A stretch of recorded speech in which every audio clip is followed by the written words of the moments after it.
സുഹൃത്തുക്കളെ നമസ്കാരം. ഞാനിപ്പോൾ ഒരു സെക്കൻഡിൽ 17 മീറ്റർ ദൂരത്തിലാണ് ഇപ്പോൾ സഞ്ചരിക്കുന്നത്. അപ്പോൾ എൻ്റെ വണ്ടിയുടെ വേഗത എത്രയാണ് നിങ്ങൾക്ക് മനസ്സിലാക്കാൻ കഴിയുമോ, കണക്കൂട്ടാൻ കഴിയുമോ? ഒരു ഡ്രൈവർ ഇതൊക്കെ അറിയേണ്ട കാര്യമാണ്.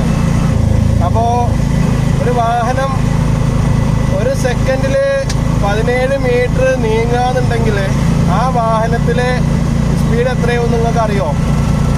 അത് എല്ലാ ഡ്രൈവർമാരും കാൽക്കുലേറ്റ് ചെയ്ത് വെക്കേണ്ട ഒരു കാര്യമാണ്. നിങ്ങൾക്ക് അറിയാതിരിക്കാം, അറിവില്ലായിരിക്കാം, എന്നാലും ഞാനിത് പറഞ്ഞു എന്ന് മാത്രം. എല്ലാവർക്കും ഇപ്പോൾ